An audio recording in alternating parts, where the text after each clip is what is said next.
welcome everybody. And it is Wednesday, 2:30 in the afternoon. So Mike and I are going to do our next podcast recording, which there is the tweet. This week's podcast is going to be on website builders. There's quite a few out there, and I would think that majority of our listeners are familiar with at least one, probably two of them. Maybe not necessarily worked with them, but are at least aware of them. But between you and I, we were discussing earlier, I know Wix, WordPress, and Square, and you know WordPress and Shopify pretty well, right? Yeah, I mean, I've worked with WordPress and Shopify pretty extensively because they're really robust for both the user and the developer. So yeah. But like Wix and Squarespace are not really for... And that's kind of what I want to talk about a little bit. Just kind of like wanted to go down some things that people look for when they're looking for website builders, and then kind of just compare how the ones we're familiar with rank and that kind of thing. So for example, like one of the first things I wanted to discuss was customization versus usability. I think this is probably like the number one ticket item, so we'll just talk about it right out of the gate and to kind of talk about how like easy it is to use a tool versus its customization for your business and stuff like that. So I know, for example, with Wix, it's not it's relatively customizable. Wix has an app store like WordPress does, and you can bring on certain things to help you do certain functions. But if you were to compare WordPress and that, Wix is nowhere near the level of WordPress's customization. However, it's a lot easier to use because of it. You know, there's very standardized versions of these apps. And then when it comes to like their themes and things like that, they're all pretty much using the same kind of code as far as I'm familiar with them. So they're not a huge, big difference between themes in the terms of how they look and what you can do within them. One of the other pros I had I had kind of been researching on is that it's probably the best bang for your buck in terms of usability and customization, where it's like in that happy medium where like enough people could use it and it's customizable enough that it's worth willing to pay for their paid version of it. One of the cons I've also seen with it is its scalability. Sure. Most people aren't going to be worried too much about this problem, but if you are looking to get to a point to where like your website's international, or you know lots of different people are accessing it multiple times, from what I've read, Wix is not the way to go. Well, I would say that if you're at that volume and breadth of accessibility, you shouldn't be using a that's probably a good point. So that's probably something not to really even worry about. But how about Shopify? Because I'm pretty blank on Shopify in my experiences. How does it compare usability versus customization? So before I jump into that, just sort of to like create a framework for this dialogue, ultimately all of these things are content management systems or CMSs. They're all, and the real difference between your like a CMS, like a more customized CMS experience that you might experience in WordPress or Drupal versus Wix or Squarespace is that these are managed solutions. These are hosted solutions. These are really platform or software as a service, I guess you could say, or platform as a service, sort of hybrid. Yeah, hybrid. And they're not giving you access to the code base, and that's what, like you had indicated in terms of Wix, that's what gives you prevents you from making mistakes, and makes it easier for you, but gives you fewer options, right? And so where you start to bridge that gap is with Shopify. So WordPress has they've got like you can download, you can install WordPress, you can configure it all, you code it however you'd like. There's also hosted solutions. WordPress has their own hosted solution. You can host at WordPress. They've got a managed VIP level, which is extraordinarily expensive for no good reason. And then they also have different hosted solutions at like Azure, Microsoft Azure, and other different hosting facilities. And so that's really a split between like, okay, either you've got control over the situation or you don't. And then within the WordPress CMS, they have like an editor right? So you can try to edit CSS and in PHP and stuff like that. That's a really, really bad idea to use that thing. It's just like inviting the possibility of crashing your website. It's inviting that just having that enabled is a high security issue. Generally speaking, professionals say not to do that, but that's kind of like how you can try to bridge that gap between like, I can't touch things and I can touch a lot of things, is like being able to have a hosted solution where you can go through the editor. And what Shopify does is basically the same thing. They have their own syntax. So you can access the code from within the interface by going through sort of like a tree, like hierarchy of files. And then you can use their syntax to pull in different short codes and helper functions. So in WordPress, you've got short codes. There's like a code that comes in between like two brackets. If you want to load a widget or you want to load a function or a plugin on a certain page, you just paste in. Is that kind of like those custom ID forms? Yeah. Yep. Exactly. So when you're using Contact Form 7 as a plugin in WordPress, then you get that little 4-digit code. Yep. And you've got it's in like little brackets, and you paste it into the actual WYSIWYG. But if you're on Shopify, you actually have access to the template files. They have their own syntax, and you can go in there and you can leverage their helper functions within that syntax to get things like to create a loop of products. If you want to edit how an individual product appears, you could do that. So you can edit I keep accidentally saying Blade files. I think they use Jade. They're like different. They're different HTML front end. It's like like that scene in Dodgeball. Blade. Yeah, Razor. Yeah. Blazer. There's like Blade and Jade and like a whole bunch of different like front end. They're basically just like templating rendering engines. Okay. And you can access that through Shopify and use their functions without ever really having to go and touch the back end code. So if you were to download WordPress and do your own customizations, not through the editor on a hosted platform, you would have control over the functions file. All of the includes the core code base. You could potentially cause any sort of issue, any sort of major issue if you didn't know what you're doing. Shopify doesn't really give you that ability to crash it. So you can control all of your product stuff. It's a really great, really robust platform. Gives you the ability to edit all the templates within the interface, just in like a regular file tree. You can edit the code itself using their syntax. Very similar to like if you were using TypeScript in a Typo 3 CMS, or if you were using, a Laravel framework. It's got its own sort of like a Blade syntax, but instead of like using an actual downloaded framework that you're editing entirely, the syntax is similar. That's all sort of that I'm trying to drive at. But you can do it in the interface without ever having to screw up the core. So it's kind of like core. It's kind of like, to me, it sounds like using Bootstrap, but not being able to edit the CSS files in a way. Like you're leveraging the syntax that's predetermined, but you can't edit it. Whereas Bootstrap, you could edit it if you wanted to, right? So yes and no. Yes, as far as your fundamental thought process, but no, this is not related to CSS. I'm not trying to relate it to CSS. Yeah, I just want to make it clear for viewers.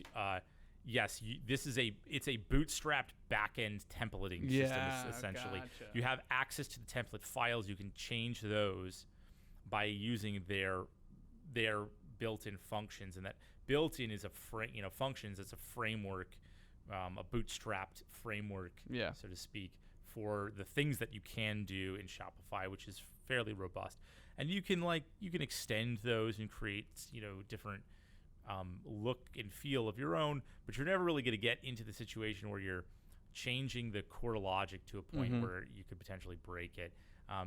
There are things that you could potentially break, obviously. If you mess up the template and you have some sort of syntax error or something like that, you could break it for sure, but you're not going to really bust the back-end core logic because that's not within your control. Yeah. It's a hosted solution. That back-end core logic is being shared by everybody. Yeah, that's interesting. That is very interesting. And so that's kind of all I wanted to talk about with that one. So the next thing I wanted to bring up was e-commerce, and I know we use e-commerce on WordPress a lot. Shout out to our Stripe plugin. If you're interested, take a look. Yeah, if you're a WooCommerce user, take a look at our Stripe terminal for WooCommerce WooCommerce plugin. We've got a free version that's up on the community, but you can also take a look at a pro services version. It contains all sorts of really cool features like location management and cashier management. You want different cashiers at different locations. All sorts of really cool things. Email support, customer data syncing. You want to sync legacy data between Stripe. You want to sync data, and between WordPress. That kind of stuff. It's really cool. Take a look. So take a look. So I wanted to kind of go over the others as well. Wix is pretty much probably the lowest scoring on e-commerce. There's not much of anything in terms of, at least into the robustness that you can go with WordPress, and I'm assuming Shopify. I've read a little bit about Shopify, but kind of walk me through what all you can do there with e-commerce and like inventory management and stuff like that. Yeah, so Shopify's primary role is an e-commerce framework. So unlike WordPress, which is primarily a blog, which has the ability to be converted to e-commerce with WooCommerce, Shopify's primary intent is to give you the ability to create a variety of different types of products, and then control variations of the products. So you have you can create a simple product. A simple product is basically just like this mug. This is a mug. I sell this mug, whatever. You can create a variation of those products. So you have different SKUs. You have a SKU for a regular mug, but you have like a sub SKU for like a white mug, a red mug, a black mug, a giant mug, a small mug, whatever. You can create different variations of those. You can do the same thing, and that's primarily for you'll see that a lot with apparel. Sizes of clothes and colors and things like that. You can create grouped products. So these are like products that are sold in together, not necessarily cross sells, not like people who bought this also bought this. More like you buy this, you get this. Yeah, I understand. And so you have that standard sort of functionality. WooCommerce has that as well. It's not as clean as it is. Yeah, from what I remember, it's pretty clunky in terms of adding variations to a single, like a red, a white, or a blue mug. It's pretty clunky that way. It is pretty clunky. And then Magento's got that too. If you've ever worked with Magento, I know they've had Magento, I believe, is owned by eBay now. Okay. I could be wrong about that, so don't hold me to that. I might actually want to look that up just to fact check myself. In any case, so Magento allows you to do. They have an enterprise version. They've got like a self-hosted version, and then they used to have Adobe. Is it Adobe owns Magento? I'm sorry, not eBay. Adobe. In any case, they used to have a community version, which was a hosted solution, but Magento's super robust. Like that stuff you can do. That database is extraordinarily robust. There's a lot of stuff you can do as far as different foreign key relations between users and products and variations of products and inventory management and things like that. But it's a little too much. It's that's sort of overkill, and it's not going to give you what it is that you're looking for with Shopify, which is which is simplicity. Where Shopify really falls short is in inventory management. We've had to do some sort of their API is okay. We've had to do some sort of workarounds where we've got some people use things like Trade Gecko, or maybe they've got different ERP, I think Blue Cherry, if I'm remembering correctly, is one of them. There's another one called Dansic that's I believe that's Oracle DB2. In any case, all these different ERPs that are really intended for very robust inventory management don't play nicely. And so we've had to do some things where we're using Google Sheets to actually use the API to get the data from orders, post it to Google Sheets, reprocess that order in a way that works nicely with whatever an ERP, and then do cross inventory management that way. So it's not really very good for that inventory management. It's just not. So here's another question for you then. It's doable. But it's not nice. But Yeah, I mean, like you're talking about really small retail shops, not chains, not people who are pushing a large volume or a great variety of products. All right. Here's another question, though. I saw this. Does Shopify support other retailing websites? For example, like if I have a mugs on Shopify and I want to also sell those on Amazon, does Shopify allow you to do that? That you know of? Oh, that's a good question. I mean, I don't know of any particular rules against that. It's not like you can process an order for a product that exists on a different website. I mean, but through Shopify, but like there's no reason why you can't have a product with a link to an external website. Yeah. Mm-hmm. Very true. But if what you're saying is like doing drop shipping, where you'd have a product in Amazon, it gets processed through Shopify, and Amazon somehow sends it. You'd probably have to be integrated with the API in some way where it's then doing a double process, because then it'd have to process from Shopify to Amazon. But man, that just sounds like a real pain in the butt, because then you'd have to like make sure that the pricing matches up. The one thing I will say about Amazon is like Amazon is very strict about dynamic pricing. You cannot list a product from an Amazon product on a different website without using dynamic pricing. They will take away your partnership. So you're basically like their prices change regularly based off of time of day, season, discounts, whatever, their vendors, this, that, and the other thing. If you're trying to resell somebody else's, a product that's on somebody else's store, you list it. This is something that we initially had to deal with Dad's Tie as an example. People add Amazon gifts on Dad's Tie all the time. And the pricing for those gifts cannot be input by a user. So if a user puts like $100 for this, and then they paste the link and it gets put on their list, and it says $100 forever, Amazon will notice that and be like, no, that's not the correct price. We've updated on our side. You need to automatically update so that's matching our pricing. And if you don't do it, we're terminating your partnership. And they're very strict about it. They have no qualms about it. If you start generating a lot of traffic or a lot of sales to them, you're on their radar. They're checking regularly because they're really interested in trying to see how they can not pay you. Always looking how to not pay you. And I shouldn't say that because that sounds malicious, but in our experience, the moment you get on their radar because of traffic, it becomes the moment that you start getting a lot of cancellation notifications until you raise the hue and cry. Yeah. So. But as far as Shopify is concerned, you're gonna have the same. I just kind of thought about that because of all the work we've been doing with Dad's Tie and stuff like that. I was wondering if any of these builders had a easy integration, if you will, into Amazon, but I guess not. I mean, I have seen plenty of people do this, and I frankly don't understand why, but I have seen plenty of people use WooCommerce sites or Shopify sites as essentially a listing of products that have external links to like eBay or Amazon or whatever. I'm not sure. I mean, I get it. I get why they're like, oh, I want a website that does this, and so let me pick something that gets it out of the box. You could use something real simple for that. You wouldn't need to pay a really high e-commerce. Well, and Amazon gives you a seller profile, right? I mean, like I've seen seller profiles on Amazon where it lists all of their products that they sell. But some people are not vendors. Like, so some people are trying, all they're trying to do is get affiliate revenue. Gotcha. Yeah, so they're not, they're basically referencing other people's products for sale, to subsidize. And bloggers do this a lot. People who blog about products will try to just get the traffic revenue. Yeah. They're not necessarily selling anything. So next point I wanted to bring up, and a little bit of the last one we talk about, is kind of, for lack of a better term that I know of, is future proofing.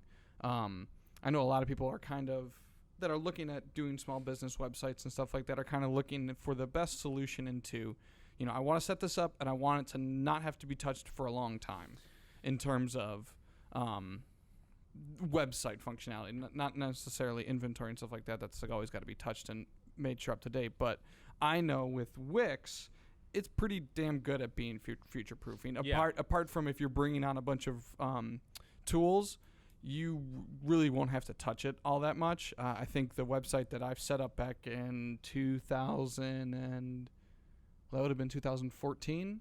Wow, almost 6 years ago. is still fine.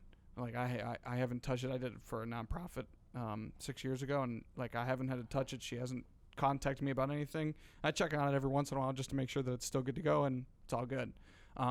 So that's my experience with Wix, and I know WordPress is like I mean, updates can be a pain.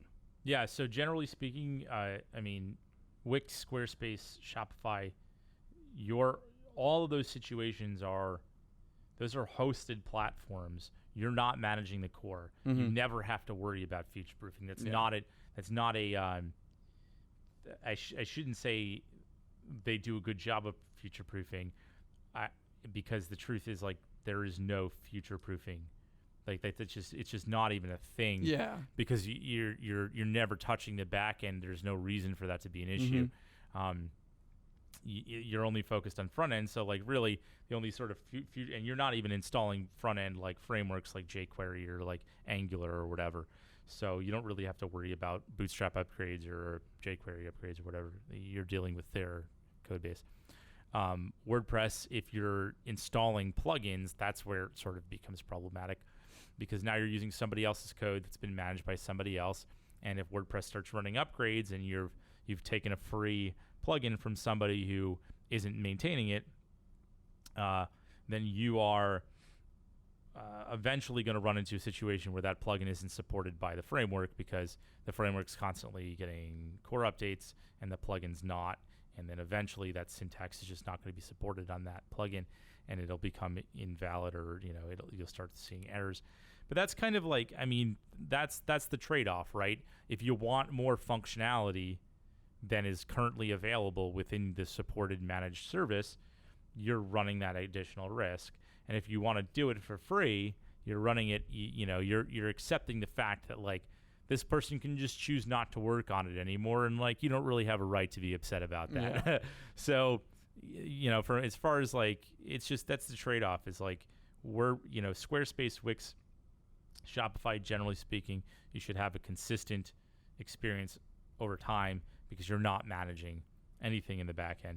WordPress, hosted WordPress solutions, if you're installing plugins to get that additional back end functionality, that's, now you're tinkering with stuff that increases that risk. Mm-hmm. That's interesting.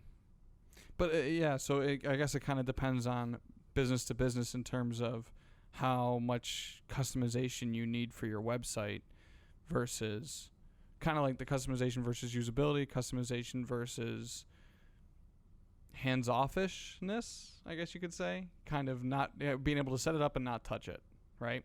Yeah. Because the more customization, that's the trade-off. Yeah. More customization you have on, the more you're going to have to be hands-on. Well, I think that's all the points I had to ask about. Did you have anything else you wanted to bring up about comparing the website builders? No, I mean, I would just say, look, if you're looking into trying to do some sort of like plug and play managed hosted solution like Wix or Squarespace, that you recognize, there are certain things that you can do and don't get me wrong, like there are certain things that you can do in Wix and in Squarespace, as far as like assigning different themes, just like in WordPress, and messing with the options that are available to you. It's not completely like fixed, but if you're doing that, you're doing that because you're trying to get a turnkey solution. You're not doing that to have that be your primary source of revenue. Mm-hmm. If you are, your ceiling is very low. You're really looking at not being able to, if you're an e-commerce store, for example, not being able to control some of the conversion rate optimization type of changes that you would make in a fully controlled system, where you can focus on what sort of changes are necessary to get user from point A to point of to sale, purchase, right, as quickly and as efficiently as possible. So you're doing this really as a turnkey startup solution. These are going to be like small businesses, mom and pops, people who are really just trying to create an informational presence for themselves, or maybe even just try to process sales of small items, arts and crafts type of items, and that sort of experience. So here, let me ask you a question. What do you think, if there is a point, what do you think that point of transitioning is like? Okay, Wix is going to get you to here, and then from here, you really kind of want to start looking at. I'd say marketing is one of them. If you're a small mom and pop shop and you're selling you're selling products, but you're doing it in a farmer's market, and you're like, hey, you go to our website, you can download, you can buy stuff off it too. Then people are like, okay, cool, that's a nice add-on for me. That's something I can look at some point in the future. If you're trying to drive traffic and say like, hey, I'm never going to show up at an event and sell something. I'm only selling on this website. This is like my life. My bank account is controlled entirely by someone's willingness to purchase something off this website. You need to have control over that situation, because otherwise financially you're just intentionally if you're being too passive to your ability to generate revenue, you can't hope to exceed whatever threshold is or whatever ceiling you've created for yourself by taking on a really pre-built turnkey solution. Yeah. So I would say marketing, because you're driving traffic. If you're driving a lot more traffic, you need control over how that traffic behaves. I would say that's number one. And then number two, I would say, is just like business logic and intention. Like what are you trying to do here? Like, are you really trying to create more of an application type of experience where you're doing something more than just selling a quick product or giving information? Informational websites are perfect for things like that. If you're trying to create lead gen forms that need to be like controlled within AdWords, that's a different story. You got to worry about conversion rate optimization. It's different. It's different intent. Basic informational site just to say like, hey, we've got a website, we're legit. Yeah. You Google us. We've got a couple products you can buy. That's perfectly fine. If you're saying, hey, I need to take the next step, I need to control this a little bit more, I need to drive more traffic, I need to increase my conversions, I need to have more of a user interactive application-like experience. I'm trying to create a product, a digital product, not promote just some loyalty. Right. That's when you really need to sort of start thinking about crossing over into a more customizable experience. I think that's probably the most helpful piece of information we could give through this podcast, is just try to map out like that distinction between that customization and full fleshed out application versus plug and play, like you say, turnkey solution. And I think people will find that valuable. I kind of noticed that change kind of like at a personal level when I was just making my own website. You know what I mean? Like, to start or making this nonprofits website, they don't really need a whole bunch of interaction on their website. There's more just information, contact us, reach out, find out our next events. Here's our social media stuff. Bam, boom, they're done. But you look at what Dad's Tie does and what Arcane does and all the information and customer pathways that you can go through on our website. You definitely need more fleshed out version. Yeah. But I think that was a good conversation. Thank you for everyone that was listening in on us. This podcast will be up this podcast will be up after Christmas. So Merry Christmas and Happy Holidays to everybody listening in, and we will see you in the next one. Yeah, thanks a lot. Appreciate it. Take it easy, guys. Right, bye.